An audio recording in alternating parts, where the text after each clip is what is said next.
அவங்க கடத்திட்டு போயிட்டாங்க. எப்படி செக்யூரிட்டி லேப்ஸ் ஆச்சு என்ன ஆச்சுன்னு தெரியாது. காத்மண்டில் நேபாளில் எப்படியோ உள்ளே போய் துப்பாக்கியோடு உள்ளே போயிட்டு அவங்க ஏறிட்டாங்க.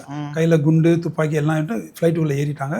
ஸ்கைஜாக் பண்ணிட்டாங்க. அதுக்கப்புறம் பறந்துக்கிட்டு இருக்கும்போது பைலட் சொல்கிறாரு பறக்கிறதுக்கு ஃபியூல் இல்லை, டெல்லி போய் தான் ஆகணும்னு.